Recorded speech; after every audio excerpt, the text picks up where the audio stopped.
All right, so we're dealing with Passover virus. Two very diverse yet very connected realities that we have to deal with right now. Connected because the Most High did bring plagues upon the ancient Egyptians during the time the children of Israel came out of Egypt, and the coronavirus itself is a plague, is a very highly contagious infection. Very diverse because the children of Israel were gathered together ready for deliverance because we knew the certainty of our deliverance. And that's different than coronavirus because with the coronavirus, it's causing people to be drifted apart and they have no certainty of the outcome of the situation.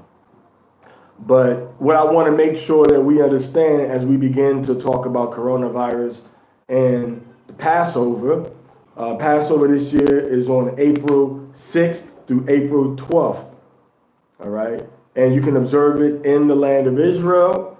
If you can't observe it in the land of Israel, observe it in your captivity. And if you can get to the land of Israel for the second Passover, observe it from May the 6th through May the 12th in the land of Israel, that is. If you don't plan to go to the land of Israel, then you should observe it the first time around in your land of exile or captivity. If you plan to go to Israel, observe it in the land of your exile and captivity. Stay away from leavened bread during that time period, as well as when you go to the land of Israel, you have to observe the Passover again properly, all right, in the land. So what we'll do is we're going to go into some scriptures, and then we're going to bring you reports from government websites about what exactly is going on with coronavirus, how governments are reacting, and what you need to know relative to trying to travel in and out of your country pertaining for Passover. All right, so we're going to start in the book of Second Ezra. You got the scripture. You got the scripture up. Are you able to get on there? Okay, and let's make sure the connection is off on that too. After you read this verse, Second Ezra, we're going to go to chapter 16. We're going to go to the book of Second Ezra, chapter 16, and we're going to read about Second Ezra 16, verse 37 through 40, and we're going to read about the plagues and the viruses and the infections that are prophesied to come upon the planet Earth, America, Europe, Africa, Asia, all right, Australia, North America, South America. We're going to read about these things in the Bible, and we're going to show exactly what the Most High says is going to happen, and that's what we're going to believe. All right, so the coronavirus, first and foremost, let me ease your spirit and let you know that the coronavirus is not it. The coronavirus is not the beginning of the plagues that are going to come on the earth. And we're going to show that in the Bible, in the verses we're about to read. What the coronavirus does do is give us the opportunity to make sure that we and our families are prepared for when the systems are on full-blown shutdown and will not open back up again, will not get restarted. Okay, so we're going to read about what's going to happen when the plagues come upon the world that are according to the prophecies. So let's read 2 Ezra chapter 16, verse 37 through 40. Go ahead. 2 Ezra chapter 16, verse 37. Behold, the plagues draw nigh. So it says the plagues are coming close. Plagues are coming close to the earth. Go ahead. And are not slack. The plagues will not be slack, meaning that when these plagues start, there will be no leveling off or plateauing as the health officials want to happen with the coronavirus. See, the coronavirus is going to peak, it's going to plateau, then it's going to drop. And that's what's going on in China right now. It's peaked, they contained it, it plateaued out, and then it dropped. That's what happened. And the Bible is saying that once the plagues start, that it won't be slack, meaning there will be no decline in infection rates once the biblical plagues start. There will be no decline. It'll just go up, up, up, up, up, up, up, and keep climbing. And we don't see that happening with the coronavirus globally. We see it going up, leveling out, and then coming down. And this is not what the Bible says is going to happen when the plagues come from Yahweh. It says these plagues are going to come near, and they're not going to slack. I mean, they're going to be up on the population, and they won't decrease, they won't diminish. So what you need to start doing now is use the coronavirus as an opportunity to observe and wait and watch what's going on, and to make sure that you know how to be prepared when the Most High really shuts down the political systems around the world. All right, verse 38. As when a woman with child So when a woman is having a child, go ahead. in the 9th month, Uh-huh. bringing forth her son, The woman, she has a baby in the 9th month, go ahead. with 2 or 3 hours of her birth, What did it say? with 2 or 3 It said hours with or within? with Okay. So in 2 or 3 hours from the time she has her pains, go ahead. of her birth, Uh-huh. great pains can pass her womb. So she has the pains. When a woman's about to have a baby, she has the labor pains. Go ahead. Which pains, when the child cometh forth, Uh-huh. they slack not a moment. When a woman goes into labor, that's it. The pain is ongoing. And we don't see that happening with the coronavirus. So Yahweh compares the plagues to a woman in labor. But now remember, what happens to a woman before she goes into labor? She has the Braxton Hicks contraction. See, that's what the coronavirus is. The coronavirus is not the full-fledged, the full-blown virus, plague, infection, disease that's going to come upon the earth. It's a Braxton Hicks contraction, which means that the earth, the systems, everything is now preparing itself for the birth to happen. The birth is going to be when the real plagues come, and they just keep going up. So now when a woman starts having these Braxton Hicks, now she's thinking about, okay, I got to get my bag ready. Okay, I got to make sure that I have that my children and my husband are going to be okay when I leave them for this time period.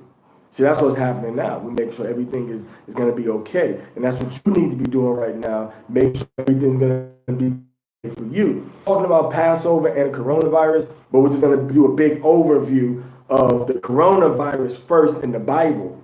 And then we're going to jump right into the Passover. All right, go ahead. Even so, shall not the plagues be slack to come upon the earth. So Yahweh is saying that these plagues are not going to be slack. So they're going to come upon the earth, and they're not going to get lighter.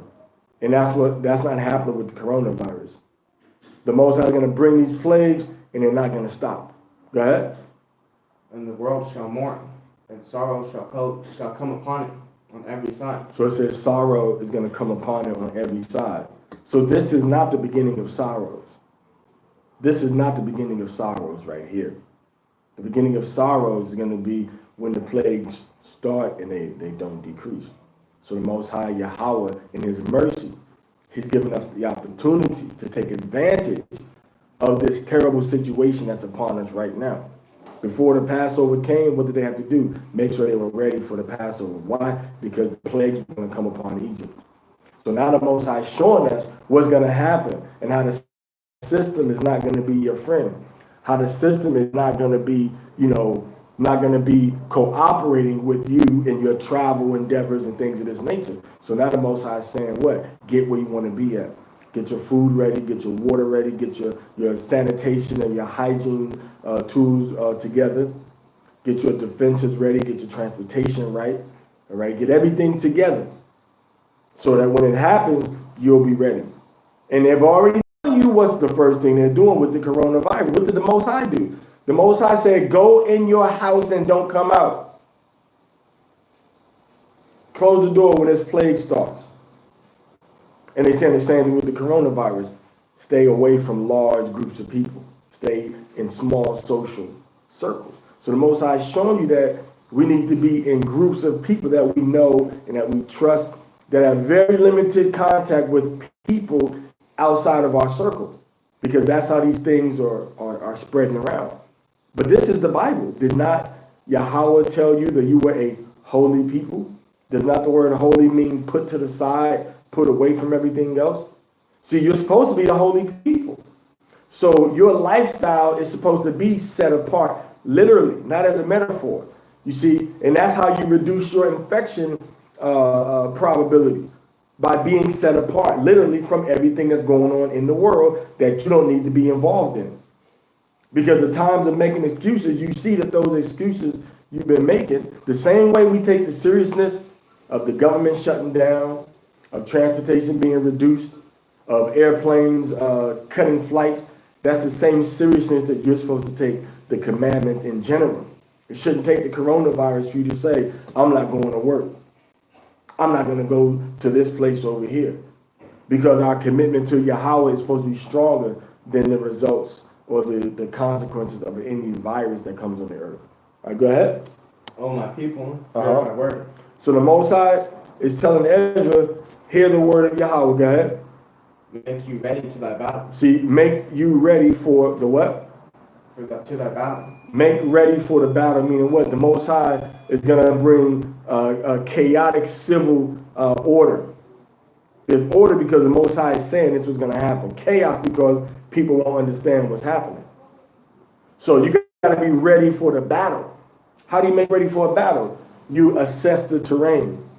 You take inventory of your manpower, of your resources. You take inventory of your ability to maintain a siege. You got to make ready for the battle. And that's what's going on now. Are you ready for the spiritual battle? Most of our people aren't ready for the spiritual battle. So they can't be ready for the physical battle. All right? So the scripture says, oh, my people, be ready to the battle. So it says, make yourselves ready for the battle. You have to have your supplies. You have to have your communication. Okay, you have to have your scouts. You have to have your transportation. You have to have your provisions all ready. The Most High showing you have to put yourself now in a more militaristic outlook on life and on things in general. This is what we need to do. This is what the Bible is telling you to do. You don't make ready for a battle by chewing bubble gum and bouncing a ball around inside the pool. You make ready for the battle by being disciplined. You make ready for the battle by being strict in what's going on. You can't eat everything. You have to be rational. So the Most High is showing you what you need to do. And that's exactly what we need to do. Okay? And in those evils, be even as pilgrims. Be as what? As pilgrims. Be as pilgrims. Be as pilgrims, meaning you have to have the ability to travel around. Know where you're going to go, where you're going to, where you come from, and what are your options. That's what a pilgrim is. A pilgrim like a stranger in a strange land. I mean, you have to be able to get up and go at a moment's notice. That's what a pilgrim is what it's talking about. Because a pilgrim is a stranger. So you have to make your mind and your heart and your body and your people around you, make everybody ready to jet when it's time to jet. That's how you make yourself as a pilgrim on the earth. So now, let's go to 2 Chronicles chapter 30. So now, we're going to get to the good part about it now. The other good part, I should say. All right? And we're going to deal with the Passover. All right? I like to be in the sun right now. Let's deal with the Passover. Let's go to 2 Chronicles chapter 30. You got it? So I'm going to read something to you about the Passover that a lot of people have never read before. You got it? All right, 2 Chronicles chapter 30. Now, if you don't make this first Passover in Jerusalem, and you want to go to Jerusalem for the second Passover, the Most High tells you that if you aren't able to get there for the first Passover, that you can have a second Passover at Jerusalem. And we did this in history before. And this is only if you plan to go to Jerusalem. If you don't go to Jerusalem, then you got to keep it the first time around, and then you don't got to do it a second time. But if you keep it the first time around and you plan to go to Jerusalem the second time around, then you got to go to Jerusalem the second time around. But if you don't plan on going to Jerusalem, you can do it the first time around in captivity and exile, and you don't have to do it the second time around because you're not going to be in the land. But if your mind and your heart is planning to go to the land, then if you don't go there this time for Passover coming up for April 6th to April 12th, then you're gonna be able to go a second time, okay, which is going to be May 6th to May 12th. So we're going to show this in the Bible about the second Passover that a lot of people don't really, know how to navigate through these types of problems. So 2 Chronicles chapter 30, verses 1 through 6. Go ahead. 2 Chronicles chapter 30, verse 1. And Hezekiah sent to all Yasharim and Judah, and wrote letters also to Ephraim and Manasseh, that they should come to the house of Yahweh at Jerusalem to keep the Passover to Yahweh, Alahai of Yasharim. So Hezekiah wrote letters out to the northern and the southern kingdom residents saying that you all need to come to Jerusalem to keep the Passover. Go ahead. For the king had taken counsel, and his princes, and all the congregation in Yasharim, to keep the Passover in the second month. So they said we're going to keep the Passover in the second month. Now, why did they say they're going to keep the Passover in the second month, which is the month after Abib? Go ahead. For they could not keep it at that time, because the priests had not sanctified. So just like now, we don't have sanctified priests, nor do we have a king. So they said they couldn't keep the Passover at that time. Why? Because they didn't have any priests that were sanctified, and they didn't have the ways to do it the way the Most High said to do it. So you can go to Jerusalem to keep the Passover, but the truth of the matter is you're not keeping it as Hezekiah and them kept it. So you're not really keeping the Passover. You're just going to the land of Israel for a Passover celebration. And the Most High said, come and appear before me. You can go to Israel and you can go to Jerusalem to keep the Passover, but you don't have the priest and the king of Israel himself in the land of Israel. When we were ruling in Israel, he said, we can't keep this thing the first month. We got to keep it the second month to keep it the right way. So how much worse are we keeping it now? Go ahead. Neither had the people gathered themselves together. So the people, got to come over here now. The people hadn't gathered. I'm coming over because I don't see, I don't know how is looking inside the, is it a glare? Is it my face too glary? Or is it just bright or is it a glare on it? Bright. Can you see it? Can you distinguish it? I've changed into a light being. I'm a light being now, everybody. I'm a light being. Not an angel of light, there's a difference. All right, so let's keep reading. So it said that the people hadn't gathered themselves to Jerusalem. Verse 4. The thing clear in all the congregation. Mm-hmm. So they established a decree to make a proclamation throughout all Yasharim, from Beersheba all the way down in the Negev desert, down south. Go ahead. Even to Dan. All the way up to Dan, which is kind of like Syria, or that border between Jordan and Syria. A little bit north of there, actually north of there, maybe like over by, I think maybe by Golden Heights area. In that vicinity, I should say.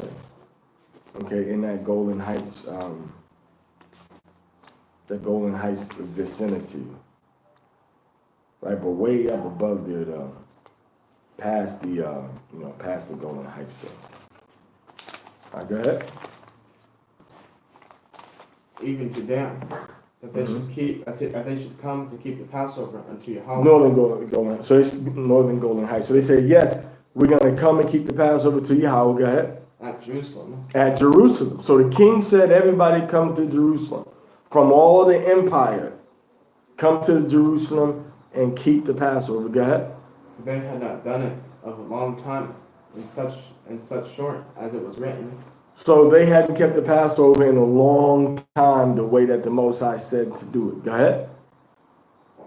So the post, which means the guys that carried the letters. Go ahead. With the letters from the king and his princes throughout all the Yasharim and Judah, in accordance to the commandments of the king, saying, "You children of Yasharim, turn to Yahweh, Alahai of Abraham, Isaac, and Yasharim, and he will return to the remnant of you that are escaped out of the land, out of the hand of the kings of Assyria." Okay, Lalus. So they sent letters saying everybody that's escaped from the captivity, everybody that's escaped from the king of Assyria, the kings of Assyria, letting you know there was some scragglers around. during this time period. Those are the people that were the children of Israel, but they weren't in the southern kingdom. They were still in the northern kingdom, and the northern kingdom had been conquered. Now Hezekiah said, look, y'all need to come on down here with us and keep the Passover, man. Those that had escaped from the slavery, escaped out of the hand of the king. So let you know that some people did escape the captivities and slaveries. Some people didn't go in captivities. They escaped. Some of us escaped to Africa. Some of us escaped over to Haran. Some of us escaped to Syria. Some of us escaped to Egypt. So he's saying, look, you all need to come down and keep the Passover together, all right, as the children of Israel. So that's the second Passover. But now, so this is the precedent that there was a second Passover. But why did they do that? Why did King Hezekiah think that he had the right to say, we're going to keep another Passover? We're going to do a second Passover. Let's go into the book of Numbers chapter 9, verse 6. And the enigma is clear. Numbers chapter 9, verse 6.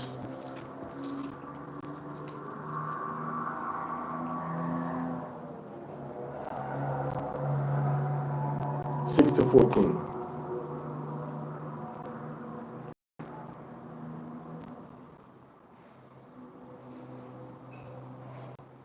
I'll start reading it. And there were certain men who were defiled by the dead body of a man, and they could not keep the Passover on that day. And they came before Moses and before Aaron on that day. So they came before Moses and Aaron because they were defiled by a dead body. Being around a dead body defiles you, makes your body unclean. And that's why you have to be very careful about the Torah and how to observe the restrictions. Because as we see with the coronavirus, we don't know what's happening with a person's body at any given point in time. At any given point in time, we don't know what's going on with people.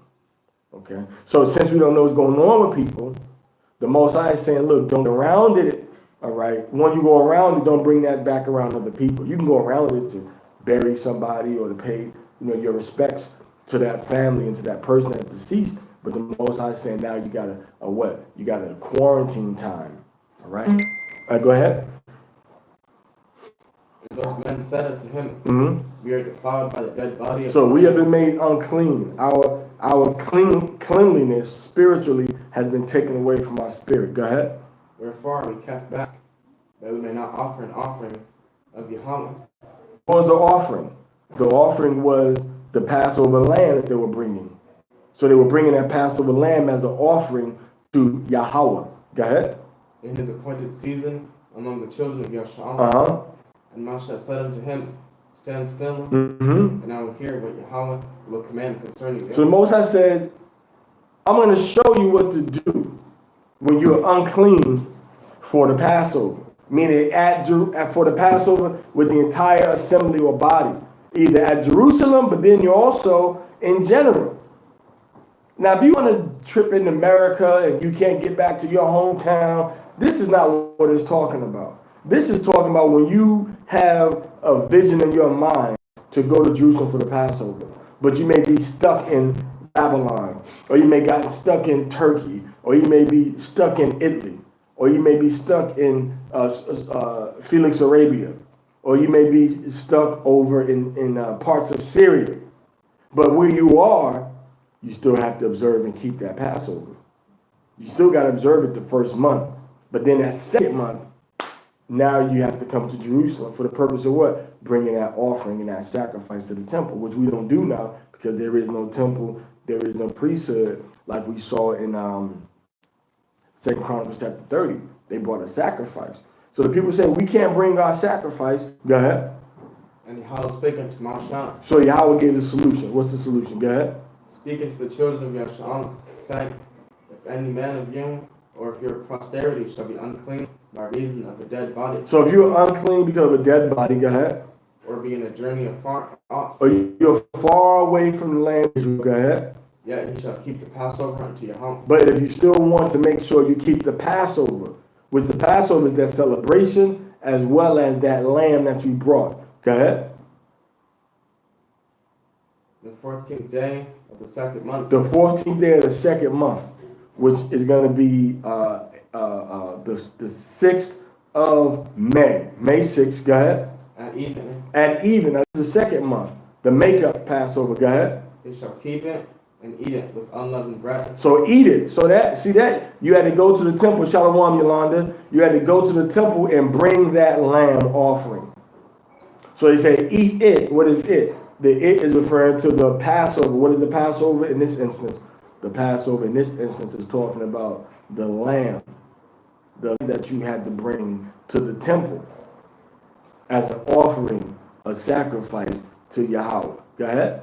And bitter herbs. So you had to eat that lamb with bitter herbs. Go ahead. They shall eat none of it until the morning. So the bitter herbs and the lamb, all right, were eaten. All right, the unleavened bread, the lamb, the bitter herbs, and you couldn't leave any of that lamb until the morning time. Go ahead. Nor break any bone of it, according to all the ordinances of the Passover, they shall keep it. Mm-hmm. But the man that is clean. But the man that's clean, so he's not unclean. Go ahead. And is not in a journey. If he's not on a journey, meaning he's not far away from the land of Israel. So you're in the land of Israel, you're not on a journey, and you're clean. Your body is clean, meaning you don't have a disease that's going to cause you to be set apart, or you don't have an encounter with a dead body or the bones of a person or a graveyard or coming in contact with the blood of a menstruous woman. All these things make you tama'ah for 7 days. Tama'ah for 7 days. So if you don't have any of these reasons, so you're clean, right? And you didn't go on a long journey, you aren't far away. Go ahead. Even the same soul shall be cut off from among his people. So he says that soul will be cut off from among his people. Shalom Amina. So you'll be cut off from among your people. If you are in the land of Israel, you're not on a far journey. For example, if I was in Israel and the Passover is coming up. But if you're on a long journey, see, don't let nobody make you feel guilty if you can't go to the land of Israel for this first Passover. Because number one, you in captivity and exile, and everybody can't go back there. But you should try your 100% best to do it. But it's not going to happen sometimes. So if you don't go, the Most High is merciful and forgiving. Just like a lot of you brothers say, people can, work on the Sabbath if we in captivity. But the Most High never told us He's going to punish us if we in captivity and can't go back to Israel for our Passover. See? But you got to keep the law. You have to keep the law. See, the Most High knew we were going to go into captivity. And He knew that every Israelite man and woman was not going to be able to make it back to that land. So the Most High gave us mercy in the person of Yahweh Shai, HaMashiach, the Savior. And if you can't keep the Passover in Israel, you're still supposed to keep it in your captivity. You can read the book of Tobit, chapter 2, when Tobit kept the Passover in Nineveh, and he kept the Feast of Weeks, which they call Pentecost, which means counting of 50. See, he kept it in captivity in Nineveh as a holy day. So we do have for records of the Israelites keeping the Passover in Israel and in the land of our captivity. What did Ezra and them keep? You see? What did Ezra and Esther, did they keep? For all the years we were in Babylon, did we go back to Jerusalem to keep the Passover? No. We kept it in our captivities. You see that? So the Most High is saying that if you are on a journey, and if you are clean and you're in the land of Israel, because a lot of brothers live in the land of Israel right now, but yet still, a lot of brothers aren't going to Jerusalem for the Passover, but they're in the land of Israel. You see that? So if you're in the land of Israel, go to Jerusalem. Okay? Because He brought not the offering of Yahweh. Why is the Most High going to cut you off? Because you didn't bring that offering. You see that? So you are cut off. All of us are cut off right now. Why? Because we can't bring that offering to the Most High. We can't bring that lamb. Why? Because the Romans destroyed the temple, and it's never been rebuilt since 70 AD. It's destroyed because we brought not the offering of Yahweh. Go ahead. In His appointed season, that man shall bear his sin. That man shall bear his sin, meaning what? The Most High is going to put sin upon us. All right? The Most High is going to put sin upon us because we brought sin upon ourselves. All right? So the Most High is going to make us guilty of that sin. So again, everything is revolving around what? The offering. You see that? You can't offer the offering to Yahweh at Jerusalem, in Dimona, in Tel Arad, in Beersheba, in Ashkelon, in Gilead, all right, in Jerusalem, in Tel Aviv. You can't offer the offering to Yahweh. Why? Because we have no priest of the pedigree of Levi from the family of Aaron, and we have no temple. So we can't, see, this was a spiritual and physical event that happened where you killed the lamb by the hand of the Levite. But a lot of us, because of the coronavirus, may not be able to leave from where we are and get into the land of Israel. Shalom Lekam, Marakad. We may not, Marakad, right? We may not be able to get into the land of Israel right now. Don't feel guilty about that. Don't feel bad because, there's a lot of laws you're not keeping. This is the one where the Most High told us specifically, go here, offer up this sacrifice and offering to me. See, a lot of people have turned going into Passover, say, oh, I'm going to Passover. But then when you come back to Passover, are you still living holy? Are you still following the commandments like we're supposed to? You see? So when we keep the Passover in Jerusalem, it's really, the biggest part about going to Jerusalem, I tell you, is 1 Kings chapter 8, read verse 40 to 54, is to be able to go there and closer toward the ancient temple site, face toward the temple, and pray to Yahweh. We say the prayers from Turkey, and we face southeast toward the land of Jerusalem. And we say these prayers, and the Most High is hearing and answering these prayers. Because we asking him, begging him over and over again. And the Most High is being merciful to us. Okay? So the scripture is saying that when you go there, offer up this Passover lamb to me, and I'm going to accept it at Jerusalem by the hands of the priest. Go ahead. And if a stranger shall... A stranger, which is a person of another nation, go ahead. Shall sojourn among you. Like we have a temporary resident or a permanent resident. Somebody came from the land of Edom. Somebody came from the land of Moab. Somebody came from the land of Egypt, saying, you know what, I want to keep the Passover. I want to be like you all. I want to keep and worship these the God of Israel and keep these days. Go ahead. And will keep the Passover. And the stranger wants to keep the Passover.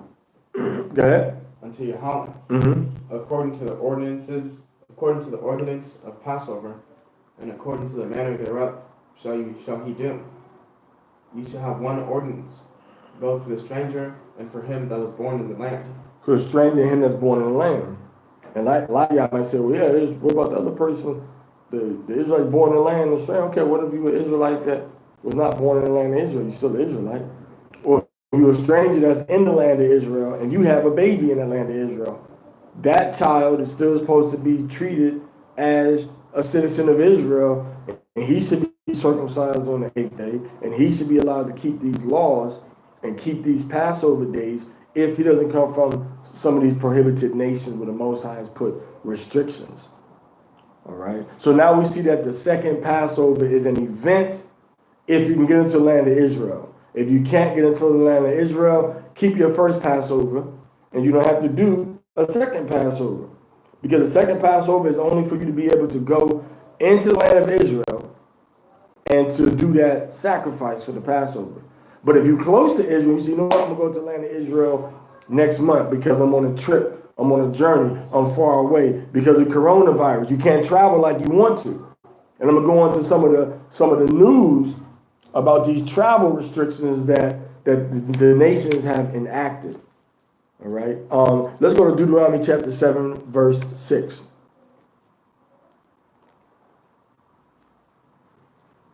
Now remember, you have to be as pilgrims on the land.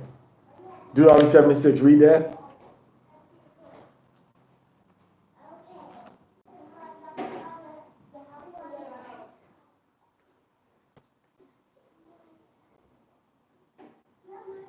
If thou art an holy people. Hey, Shana, come here. If thou art an holy people. Say what you said again. What were you saying? Shema what? Say the whole thing you were saying. Mm-hmm. Mm-hmm. Mm-hmm. Mm-hmm. Mm-hmm. And what comes after that? Wahata. What comes next? Mm-hmm. Mm-hmm.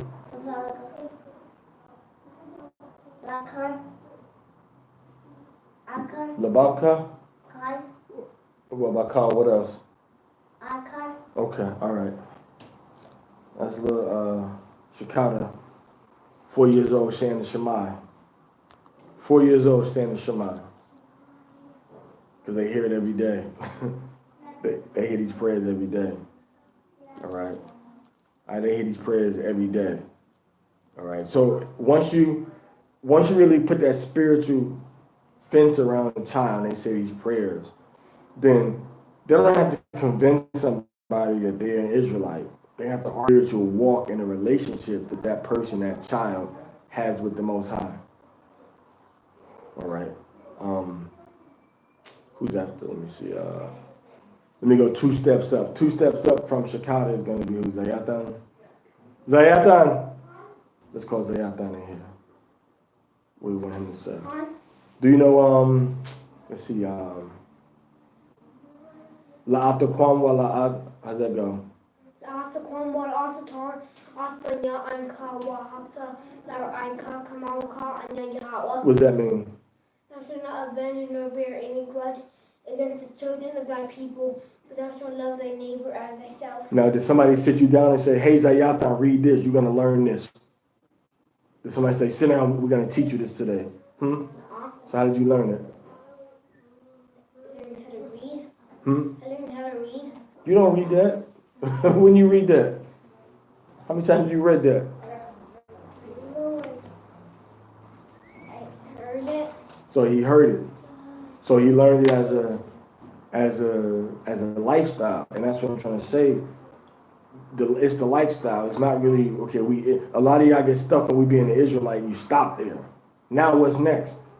The prayer life, the spiritual connection that child is building with the Most High, that's one of the most important gifts you can give them. Why? Because even they were not to know they were an Israelite, and they go out into the world, they still know the Torah, they still know Yahushua, they still know the prayers, they still know the history, their history of their people in the book and outside the book. This little thing, all right. Anything else you want to say? You want to tell us? I know the Takanoon. You know the Takanoon? Which one? The long one or the short one? Which one? And Gad, David said to Gad? Okay, let's see. So now he said the Takanoon prayer that David said to Gad. I will let you say that one real quick. And David said to Gad, I am greatly distressed. Let us fall into the hands of Yahweh, for his mercies are great. But into the hands of man, let me not fall. O merciful and gracious one, I have sinned before you, Yahweh, full of compassion. That's all I know. Okay, all right, so that's good. I thought it was a very good, man. That's what I'm trying to show. Like these prayers, man, they're getting into the children's spirit. So now that's a protection. That's a force that the Most High is putting inside them. And these prayers are being shot toward the temple. They're being shot toward Jerusalem. And a lot of y'all don't understand that when we say these prayers, it's under a very important spiritual understanding. We're not saying these prayers up in anger and wrath, and send these prayers up in desperation for help from the Most High and in love sinful mouths. You see that? So what we're making is that we're praying toward Jerusalem. And if you can get to Jerusalem, that's fine. For the Passover, that's fine. If you can't get to Jerusalem, don't let anybody condemn you because you couldn't get to Jerusalem. Why? Because you don't have a temple to sacrifice. The Most High wanted you to come here to bring him that sacrifice. And the Most High said, you know what? destroy this temple. I'm going to let the Romans destroy this temple. Now the Most High said, pray to him toward that house. And again, you can read 1 Kings chapter 8. Read that whole chapter. All right. So now we see in Deuteronomy chapter 7:6, the Most High is going to show us and tell us what type of lifestyle we're supposed to be living before and after Passover, before and after the coronavirus. Read that. Without our holy people. You see that? We're supposed to be set apart. We're supposed to be set apart people. And that's why I tell y'all, man, get into a country that's not based on religion. A system where you have that's based on men being brethren on a council. All right? Men being brothers on a council. So the Most High said, you holy. So that holiness is going to need other holy people to be with, to fellowship with, to pray with. We don't have that as a people. And that's why we emphasize that.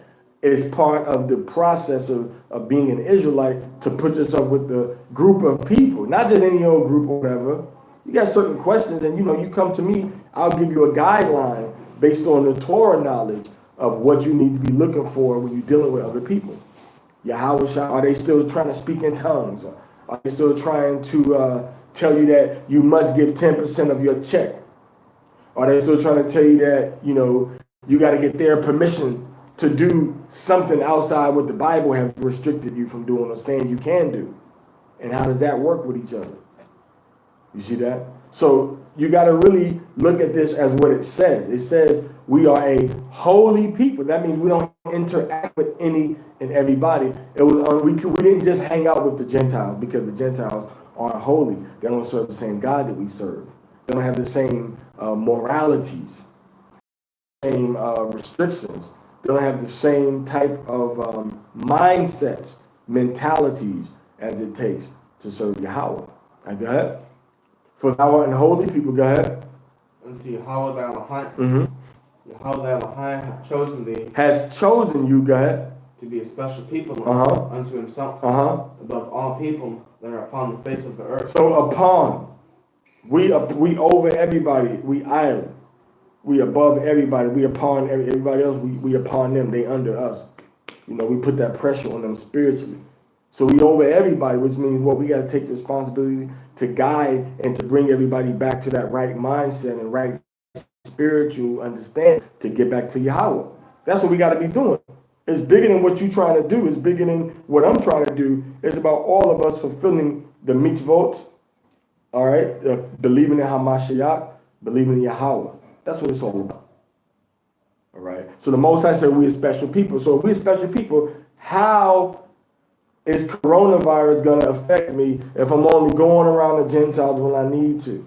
And I don't need to go around them. Why? Because I figured out, check that out, because I figured out how to stay away from them, how to become more self-sufficient, how to become more independent. Check it again. I figured out how to become more connected to my brothers and sisters that serve Yahweh. All right? So now, we read Deuteronomy 7:6. Now, I live in Turkey. So for anybody that's coming to or flying through Turkey, I want to make sure you understand this. Air traffic for Turkey. Man, as soon as that sun goes down, that cold just come in, don't it? I can't even wait and like, dang, he going down. I can't wait. Let me go ahead and go out. Like looking at icing before the cake even get warm. You don't know about that though, do you? I mean, before that cake is cold. So look, this is the restrictions from Turkey right now.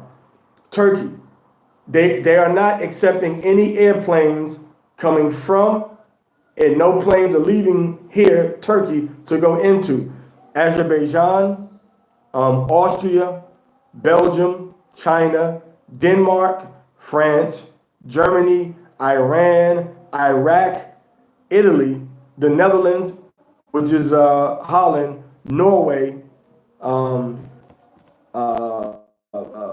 Spain, and of course we know Syria, and then South Korea. These are all the planes. If you fly through any of those countries to try to get into Turkey, then you can't come in. All right. Now, as of the 7th, now this was as of right now, the 17th of March, anybody that's flying in or out of that's dealing with also on that list now is the United Kingdom, England, the UK, all right, Sweden, okay, Sweden, Ireland, Saudi Arabia, and United Arab Emirates. The health minister of Turkey, Fahrettin Koca, that's official from Turkey. That's what he's saying. None of them countries can come into Turkey, and no flights going to them countries right now. If you plan on trying to get into Israel from Jordan or going to Israel from Jordan, right now, Jordan has canceled all flights and all land borders, all seaports are closed. The airports are not going out of the country, all right? The airplanes are not going out of the country, and no planes are coming into the country, okay? So all air flights, all land borders, and all sea borders and all seaports are closed. That means if they was expecting a shipment that came from America 3 months ago, or if there was a shipment supposed to be shipped out from Jordan from 2 months ago to go someplace else, that's shut down. That's specifically dealing with Jordan. Now, as of March 18th, let's go to Israel now. We did Turkey. Now we did just finished with Jordan, and now let's go to Israel. Israel is limiting public transportation from March 18th, which is tomorrow. That means that your RAF card, the card you use, you load money on it to ride the trains or ride the bus all around Israel, that's going to be, you're not going to have as many options.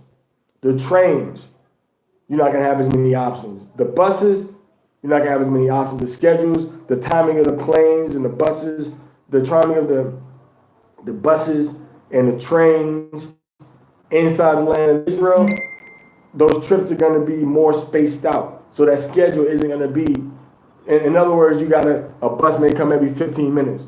Now that same bus may come like every hour and a half or every hour, for example. So that's what Israel is doing as of tomorrow. Now, what I want to do, I want to go online and I want to read to you certain information. All right. Now I've done Israel, I've done Jordan, and I've done Turkey. So now I think the next closest place to us is gonna be, let's do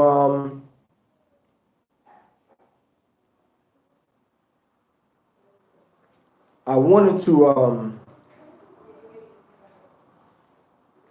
to try to get some stuff for you from let's do Africa. Now it says that African countries shut doors against Europe and America to combat viruses. Now, this is where you kind of see what's going on in Africa, because all the Israelites from America, black people in America trying to go to Ghana, how are they going to see you now? Are you now going to be a returning, are you repatriating to Ghana now? Or are you going to be viewed as an American tourist coming into the land of Ghana? You see that? How is Ghana going to treat you now? Are they going to overlook all the restrictions for the white Americans, Chinese American, Latino Americans, and say, oh, you black American, you come on in, you good? Is that what they're going to do now? You think they're going to do that? Or they say, oh, you got a, huh? Or they going to say, oh, you got an American passport? Nah, bro. Sorry, bro, you cannot come in. So now, travel restrictions, it says that, it's a long report too. This is from CNN, and they have links to the African Center for Disease Control. Matter of fact, let's skip the CNN article. Let's go right there, because that's got to be one of the top stories. This is from mobile Twitter, African Center for Disease Control. It says,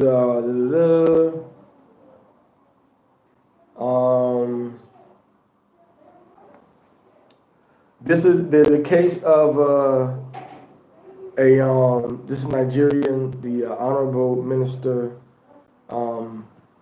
it said the lady is clinically stable. She returned to life from the UK. She developed symptoms during her 14-day isolation. They're not really giving us much, no announcements, just a whole bunch of stories. So let's go back on that. Let's go back to the story. All right, now this says, let's start from the top of the page, actually. This says, Lagos, Nigeria.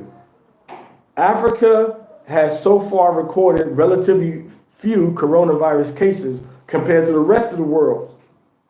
But governments around the country, governments across the continent are taking no chances as they race to stop the spread of the virus on their shores. Sudan has sealed off all seaports, land crossings, and airports. All right, that's what Sudan's Transitional Sovereign Council, Mohammed Al-Faqi Suleiman, what he said yesterday on Monday. The council has declared a state of emergency and formed a committee that will prevent the spread of coronavirus into its country. All right, they're going to prepare places for quarantine. There's been 347 coronavirus cases, according to World Health Organization, which is under the UN, but 4 countries, Egypt, Algeria, South Africa, and Morocco, they have more than half of those cases. So 7 people have died from coronavirus in Africa, 4 in Algeria, 2 in Egypt, and 1 in Morocco. Many African countries are shutting their airports and land borders to keep out people from countries that have high numbers of coronavirus cases. Hundreds of international flights have been canceled. Schools have closed, and travelers from coronavirus hit countries have been restricted or in some cases banned from visiting from some countries in Africa. Egypt, with the highest number of coronavirus cases, announced it was suspending flights from all of its airports starting Thursday, this coming Thursday, to prevent the spread of the virus. All right. The number of confirmed coronavirus cases in Egypt is 126, according to the World Health Organization. Schools and universities have been closed in the country for at least 2 weeks, state media reports. Some countries, such as Djibouti, are yet to record a single case, but it suspended all international flights to the country, the U.S. Embassy said. There's widespread support on the continent for governments to impose travel bans. One Twitter user noted that Western white countries would have acted swiftly to place travel sanctions on travelers if the outbreak originated in Africa. I hope African countries close up their borders to all these majorly affected countries, because we all know the West would ban travel had coronavirus started in Africa. All right. Travel bans and restrictions goes against the advice of the World Health Organization, which has urged countries not to apply blind travel restrictions in a way that could impact trade and travel. All right. So that's all we're going to read on that. A ban of foreign nationals. Now listen to this. A ban of foreign nationals. A ban on foreign nationals. With 61 confirmed cases as of Monday, South Africa has the largest coronavirus numbers on the continent and has declared a national state of disaster. It has also put in place a number of travel restrictions on foreign nationals in a bid to halt the spread of the virus. We are imposing a travel ban on foreign nationals from high-risk countries such as Italy, Iran, South Korea, Spain, Germany, the United States, the United Kingdom, and China as of 18 March 2020. Now, this is what President Cyril Ramaphosa said in his address to the nation on Sunday. All right, Ramaphosa said the country was seeking an internal transition of the virus that was first detected in a group that traveled to Italy. He said the government will take urgent and drastic measures to protect the citizens and its economy. Visas issued to nationals from affected countries before the travel ban have also been revoked. I wonder if they're gonna give out refunds for those. If they're gonna give out refunds for those those visas they gave out, because some of these visas cost up to $160. Ramaphosa said foreigners who have visited these countries in the last 20 days would also be denied a visa to travel to the country. He announced the closure of half of the country's land ports and schools and banned public gatherings of more than 100 people across the nation. In Kenya, the government raised the stakes by imposing a travel ban on foreigners from all countries that have reported any case of coronavirus. So America, China, England, you cannot come into them countries whatsoever. After announcing its first case, Kenya said that the economy would be hit hard, okay? In Ghana, with 6 confirmed cases, they announced similar travel restrictions on Sunday, warning airlines not to board foreigners from countries that have more than 100, 200 cases of coronaviruses in the last 2 weeks. That means that all of you black Americans that want to go to Ghana, they ain't letting your black behind in their country. Because you come from America, and America has more than 200 cases, period. They tell the airlines don't even let people get on the plane. They have warned the airlines not to board foreigners. So you say, oh, I'm from America, I want to go back home to the mother. They say, nah, don't come over here. Now, Turkey, on the other hand, is still receiving people from America. And Israel is still receiving people from America, right? So now, measures to check the spread of the virus have covered more than travel bans. So public gatherings, conferences, churches have been suspended. No church for 4 weeks. No church for 4 weeks. Check that out. Right? Uganda has travel restrictions on 16 countries.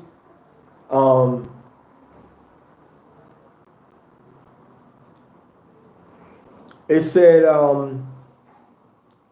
so you have travel restrictions if you're coming in from America or the UK. It became the first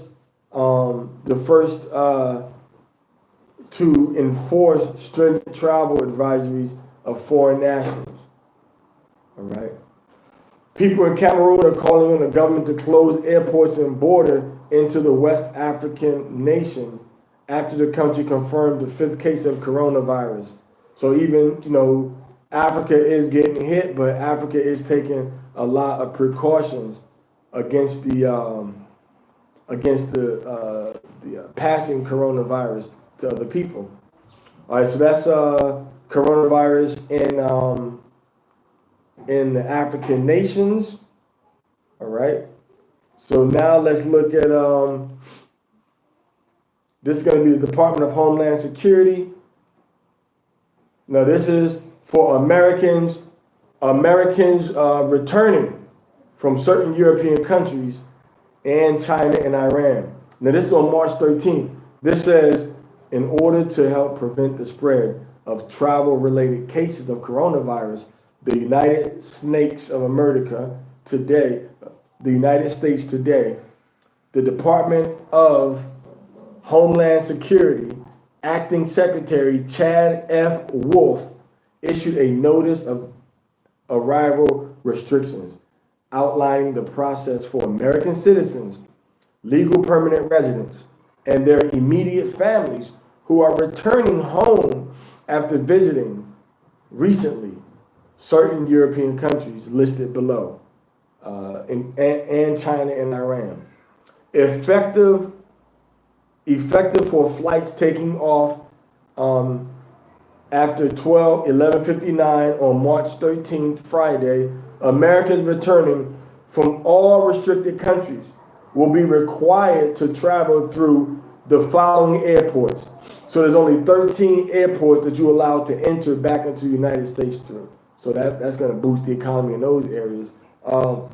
Boston Logan, Massachusetts, Chicago O'Hare, all right, Dallas Fort Worth, Detroit Metropolitan, Daniel Inouye in Hawaii, Hatsville Jackson, Atlanta, JFK in New York, LAX, California, Miami International, Newark Liberty Airport, Jersey, San Francisco Airport, Seattle Tacoma Airport,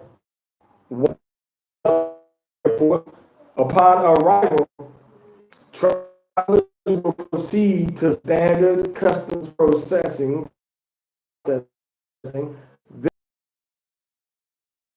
and contact information for local health authorities.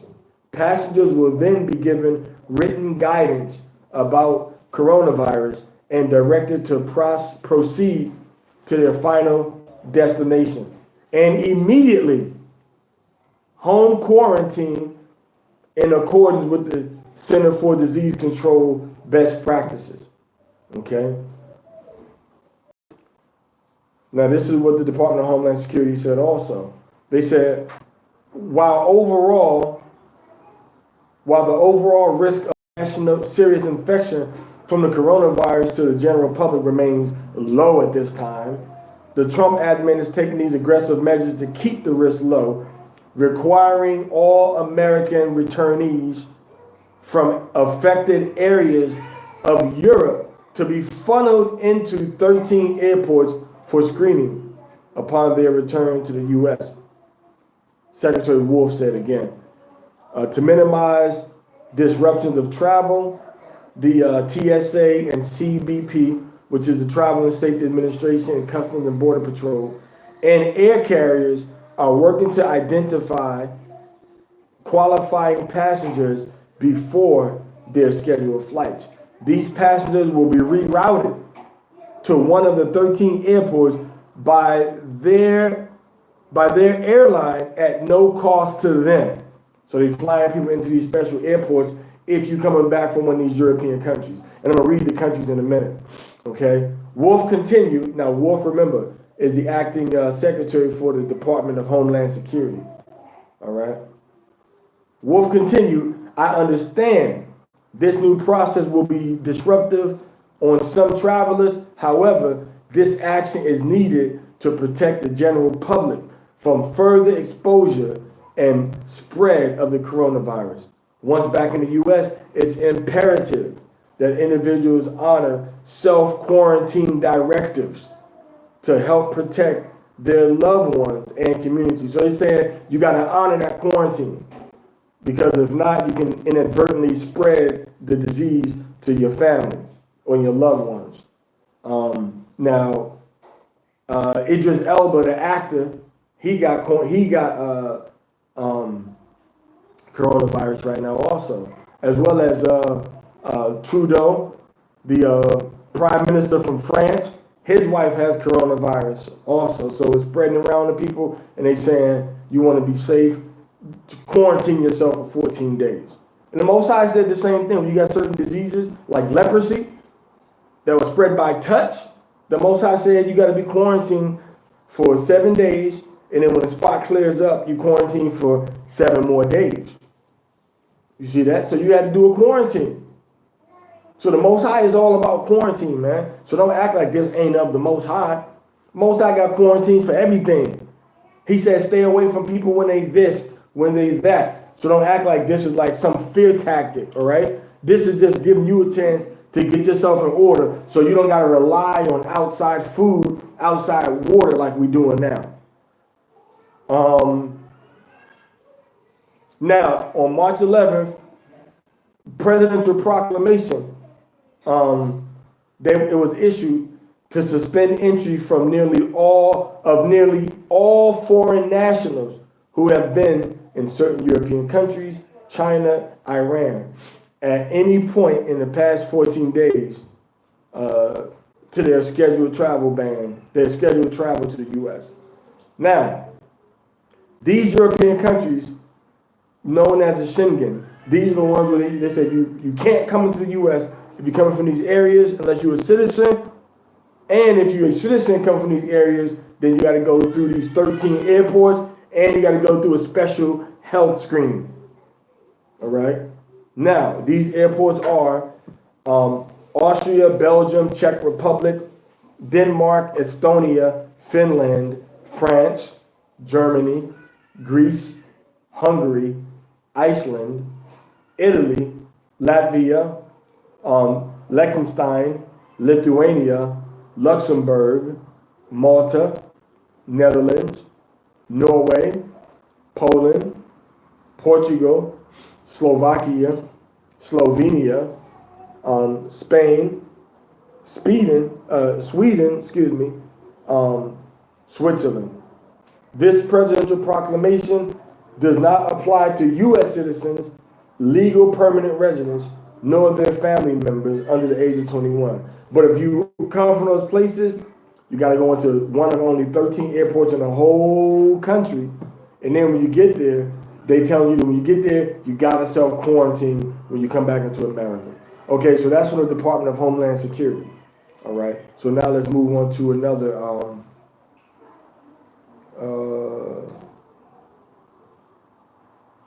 Now let's go into. This is from the Bureau of Immigration for India, because a lot of y'all out there from India. I got a lot of brothers and sisters in India.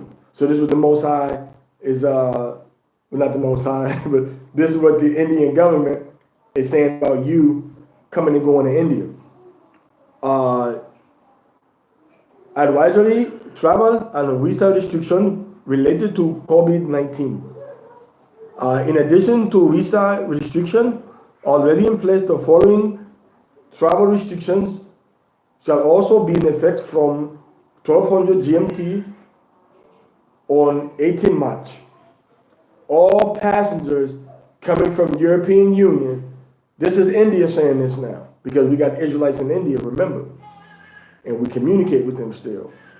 Austria, Belgium, Bulgaria, Croatia, Cyprus, Czech Republic, Denmark, Estonia, Finland, France, Germany, Greece, Hungary, Ireland, Italy, Latvia, Lithuania, Luxembourg, Liechtenstein not on there, Malta, Netherlands, Poland, Portugal, Romania, Slovakia, Slovenia, Spain, and Sweden. European Free Trade Association, Iceland, Liechtenstein, okay, they on there, Norway and Switzerland, Turkey, see that? Turkey, and United Kingdom have been prohibited from entering India from any land, air, seaport, IPS. This restriction shall come into effect 1200 GMT, March 18th. All right, so tomorrow at the port of first departure, and shall remain until March 31st as a temporary measure. The earlier visa restriction, as mentioned below, shall also remain in effect. All existing visas to nationals of any country, except those issued to diplomats, official passport holders, those in UN international organization, those on employment project visas, and those who are operating aircrew of scheduled commercial airlines and who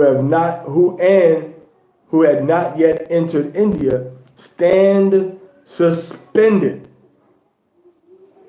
See that? From March 13th until April 15th. Wow.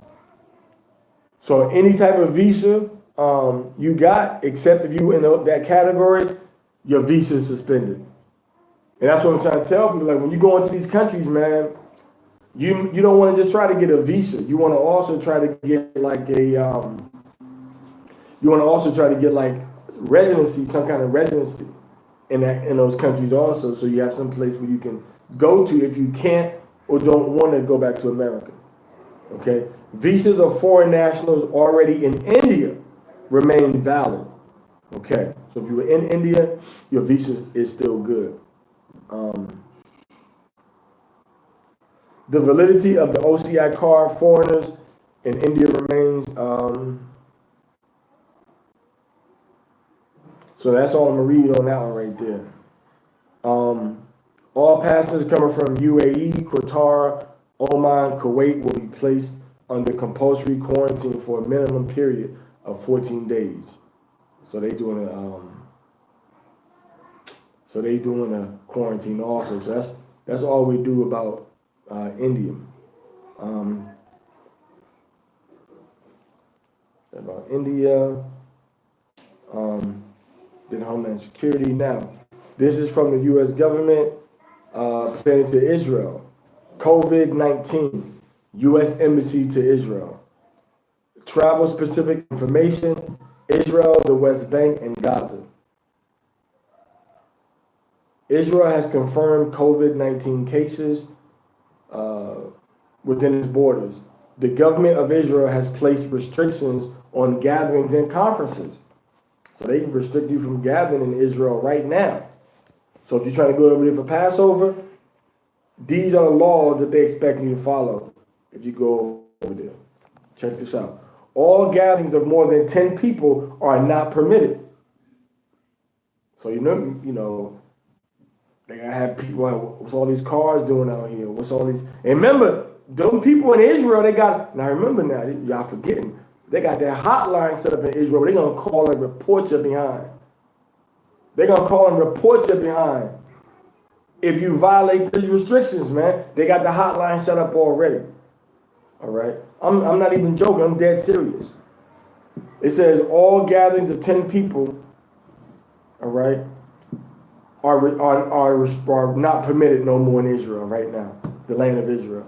Commercial establishments, businesses, including shopping malls, bars, entertainment venues, and drinking establishments, cinemas and theaters, amusement parks, amusement facilities, and exhibition halls, and heritage sites are all closed in Israel. They're closed. All right. Health staff responsible for treating patients may gather only for work purposes and in groups not over 15 people. International conferences are forbidden. Travelers should be prepared for, now this is Israel, now I'm reminding you, this is for Israel. So if you plan to try to go to Israel for Passover, these are the rules in place right now. If you want to go for Passover and you can't travel there now, the law allows you, according to the book of Numbers chapter 9, round about verse 6 to 14, it allows you to do a makeup Passover the next month, which would be May 6th to May 12th. And during that time period, you still can't go offer no sacrifice, no offering at the temple because the priesthood ain't there and the priest ain't there. And the temple's not there. All right? Travelers should be prepared, Israel says, for travel restrictions related to COVID-19, coronavirus, to be put into effect with little to no advance notice. Flights into and out of Israel may be canceled with little to no advance notice. Hotels may refuse to honor reservations for individuals suspected of coronavirus exposure. Several airlines have canceled flights into and out of Israel. So now I got to check to see if your flight is canceled or not. Transportation options, including train services from the airport and other locations throughout the country, may be limited, which we said that earlier, that as of tomorrow, Israel is going to cut back on public transportation. Entry and exit requirements, quarantine requirements, and information. The government of Israel announced that effective from March 12th, foreign travelers, including U.S. citizens, arriving from any country will be required to remain in home quarantine until 14 days have passed since the date of entry into Israel. All right? Foreign travelers, including U.S. citizens who wish to travel to Israel, should request approval prior to travel by contacting the consular department of the closest Israeli embassy or the consulate at least 5 working days prior to the planned date of arrival, right? With their travel dates, flight information, and quarantine address. Upon approval, a confirmation letter will be sent to the consul of the Israeli embassy confirming that the traveler can board their flight to Israel. According to the Israeli Minister of Health, in exceptional cases, one may apply to enter upon arrival. Subject to proof of the ability to remain in home isolation for 14 days. However, we recommend travelers not board flights to Israel without a pre-clearance letter from Israeli governments, as there is no assurance they will be admitted into the country. You see that? Now they want you, American citizens and all foreign travelers. I'm gonna read this again, because a lot of y'all slipping on this, man. Don't get scared. If you want to go ahead. I'm just letting you know what they saying they want you to do. This ain't no fear tactic. This is letting you know you want to be informed. Just like if you go to Syria and you land in Damascus, you want to know that there's a civil war going on. You may want to go in the middle of a civil war. I don't know. You may want to go when there's a civil war. You may want to go there. You see that? But I'm just giving you the information that's out there dealing with Passover and coronavirus, so you don't be ignorant. So you don't be ignorant of what's going on. Like my brother Sham said, Trayvon Samuel, what he said, Matthew 26:41, get that? Watch and pray. That's what you got to do. You got to get all the information, know what's going on. You got to watch and pray, man. So I'm going to read this again. This is what they saying to you. Foreign travelers, including U.S. citizens, who wish to travel to Israel should request approval. You don't got to do it. But if you don't do it, this is what they say. This is what the U.S. Embassy is saying. Now remember, when y'all travel, man, this is what I'm saying to you also. When you travel, bro, you're not traveling as a Hebrew Israelite, part of a group, camp, individual, or organization. You are traveling into this country as a U.S. citizen with a U.S. passport. So whatever your religious convictions and beliefs are, they still looking at you as a U.S. citizen of that country. So you can say, well, man, Israel has the right to keep the passport. Now they can tell you no. Now, if you don't get that letter and you go into the country, it says this. However, we recommend travelers not board flights to Israel without the pre-clearance letter from the Israeli government, as there is no assurance that they will be admitted into the country. Now, you could get there. People looking at this stuff be like, well, yeah, he's come here 4 or 5 years in a row. It's regular for him. Yeah, let him on in. They could say that. Or they could say, well, you coming in 5 years in a row. No, don't let him in now. They could say, oh, the person coming in for the first time, oh, let him on in. This is first time trying to come to Israel. Or they could be like, oh, it's first time coming in? Nah, I won't want to risk it. Don't let him in. Now, you could get there and they'd be like, oh, yeah, come on in. I know plenty of people that went to try to go to Israel and been turned away. Literally just turned away. You see? So what's the point we're trying to make here? The point that we're trying to make is that the choice is yours, but you need all of the information to make the decision. Now people may say it's a scare tactic, it's politics, it's propaganda. It very well may be. But once you go to that airport, you going as a U.S. citizen. and they're gonna let you in or they're gonna put you out. You know, it's their choice. You know, it's their choice. They're gonna let you come into the country, or they're gonna say you need to stay out the country. But they saying that they would prefer that you contact your counsel, the counsel department for Israel, at least 5 days before you try to go into the country. And then they're going to send you a letter. All right.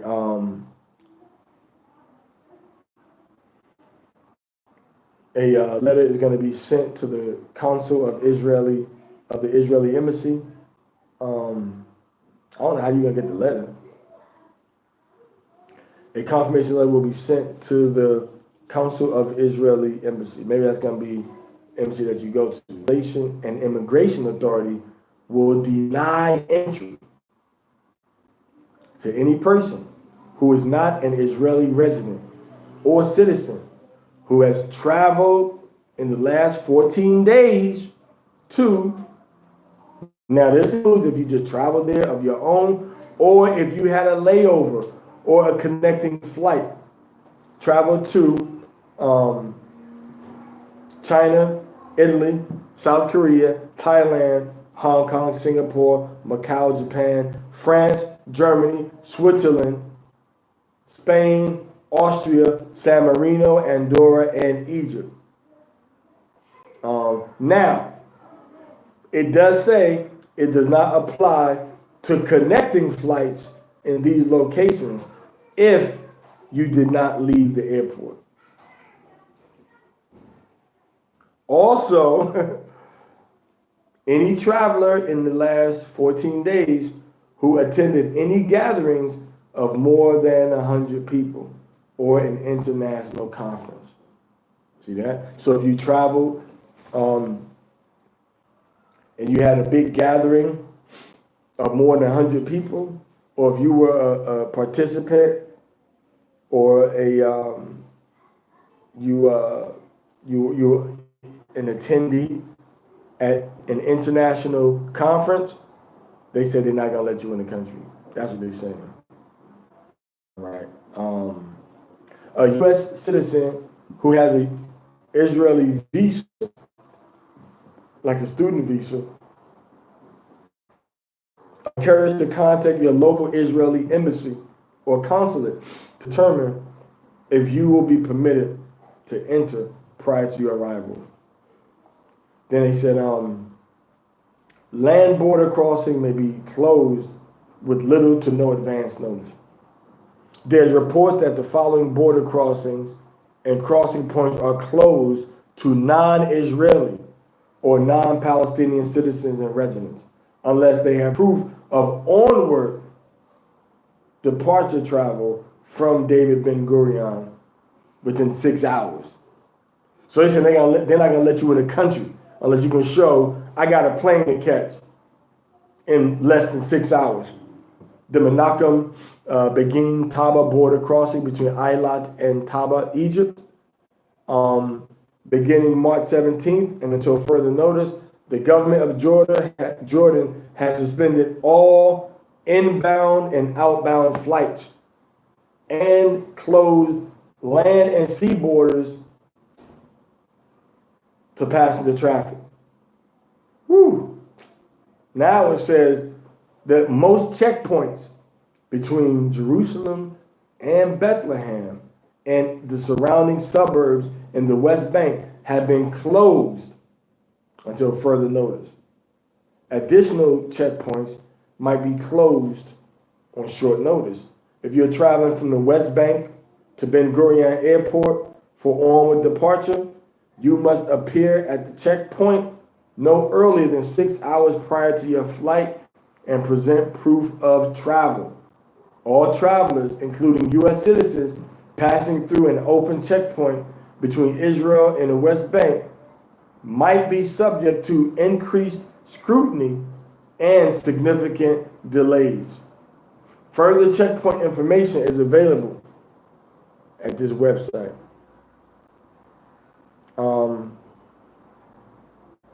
So anyway, that's all I'm really read on that. Also, anybody who's visited the West Bank cities of Beit Jala, Beit Sahur, and Bethlehem, because remember Bethlehem is not under it's under Palestinian control, not Israeli control. In the last 14 days, to enter home quarantine, according to Israeli Ministry of Health instructions. This doesn't include those who have transited through those areas without stopping.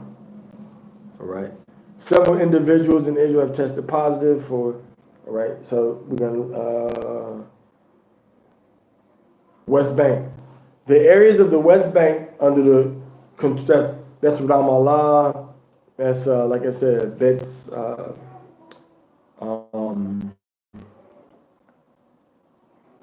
especially Jericho and technically Bethlehem too. So it says, the areas of the West Bank under Palestinian control fall under the Palestinian Authority guideline below. The Palestinian Authority has confirmed coronavirus in Bethlehem and the surrounding suburbs in the West Bank. The Palestinian Authority has set up a state of emergency until right now until April 5th. All tourist and religious sites have been closed 14 days, effective March 6th. Educational institutions such as schools, preschools, training centers, colleges, universities, churches, mosques, conference centers, and sporting events, demonstrations, strikes, and large gatherings, possibly of 50 or more persons, have been suspended for 14 to 30 days. Now, this is in the West Bank, okay? The Palestinian Authority has requested that tourists cancel their hotel reservations in Bethlehem and surrounding areas, okay? Entry and exit with the Palestinian, with the West Bank. As of March 6, 2020, the Palestinian Authority has restricted all foreigners from entering the areas of the West Bank under the Palestinian control. So you can't get to the West Bank. You can't get into Bethlehem. You can't get into Jericho. You can't get into Bethany. You can't get into the West Bank right now. All right. Palestinian districts, including Bethlehem, are restricted to emergency only. So they don't even want people traveling inside the West Bank right now. So these are all things that's going on. So it's not even about your level of faith. It's about what they're going to do if you get caught out there slipping. All right? Most checkpoints between Jerusalem and Bethlehem and its surrounding suburbs in the West Bank have been closed until further notice. Now, the Israeli government controls those checkpoints, though. Additional checkpoints might be closed on short notice. If you're traveling from the West Bank to Ben Gurion Airport for onward departure, you must appear at a checkpoint no earlier than 6 hours prior to your scheduled flight and present proof of travel. All travelers, including U.S. citizens, passing through any open checkpoint between Israel and the West Bank might be subject to increased scrutiny and delays. All right. Again, Jordan has suspended all flights in and out. So that's pretty much. Now, the reason I'm going into such details about Israel and Jordan and the Palestinian Authority are because those are areas that our people visit a lot, during the Passover season. All right. Now, coronavirus, this is on the 17th. Which countries have travel bans? The European Union. Let's see.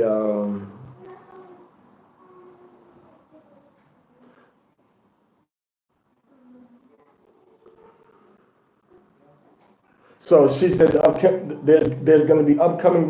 There's restriction on non-essential travel. The United States.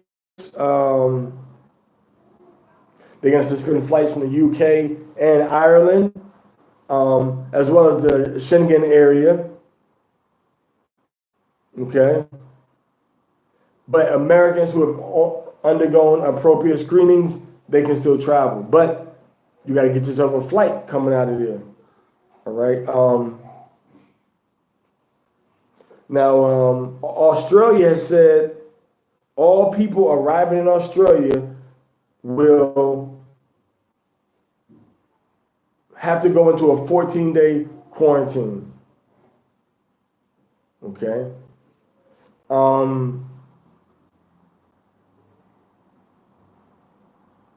Canada will deny entry to people who are not Canadian citizens, who are not U.S. citizens, or who are not permanent residents. So they're letting in Americans, permanent residents, and they're letting in other Canadians. So Canada is cool. We didn't read about China. Nobody going. I hope y'all not going to China. Now Colombia is denying entry to people who are not Colombian citizens or who are not residents or diplomats. Colombia is saying you cannot come into the country at all. All right, Croatia, yeah.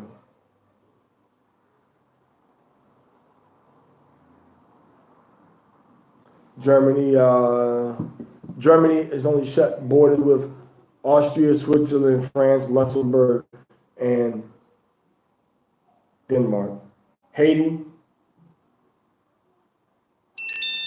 beginning midnight local time, March 16th, Haiti is suspending flights from Europe, Canada, Dominican Republic, and Latin America, we can go right here, for the next 2 weeks. So Haiti is suspending flights from Dominican Republic, Latin America, Europe. They said no Europeans, Canada, no Dominican Republic, and no Latin America. No more flights from the U.S. have been permitted after an agreement with the U.S. authorities.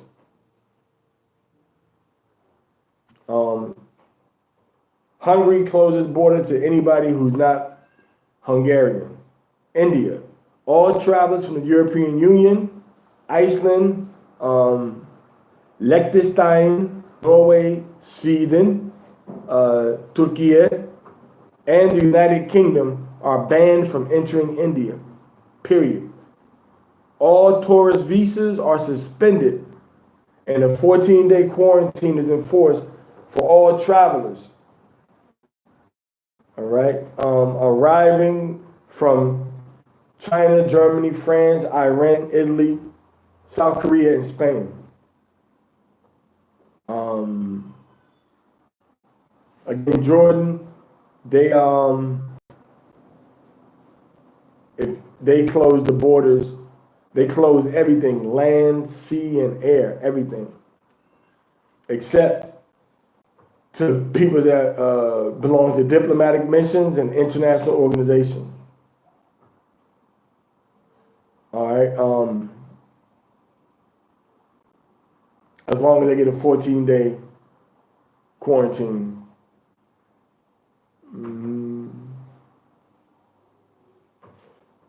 All right. So that was the only place I'm gonna really read right now.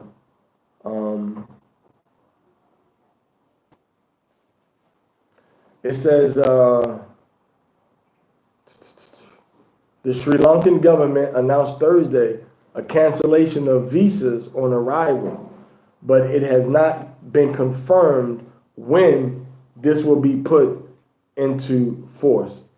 All right, so passengers arriving from Italy, South Korea, Iran, they're going to be quarantined for 14 days.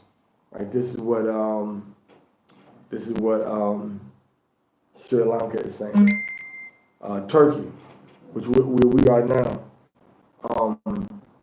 Turkey has halted travel to and from 9 European countries: Germany, France, Spain, Austria, Norway, Denmark, Sweden, Belgium, and Netherlands. So we can still get into parts of Georgia.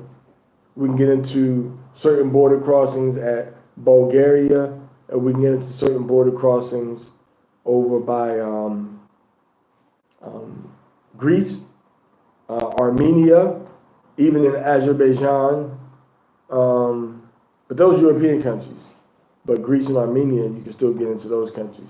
The other countries, Greece and Belgium, Greece and Bulgaria are European countries. The other countries are named Georgia and Armenia. Technically, those are called Asian countries. All right. Passengers who have transitioned through or been into Austria, Belgium, China, Denmark, France, Germany, Iran, Iraq, in the past 14 days are not allowed to enter or travel through Turkey. Turkish nationals and residents, like you residents, are exempt. So you can still get in. If you go to any of those places, you can get back in. But you're going to have to go through that 14 days, though. That's what they're not saying in this report right here.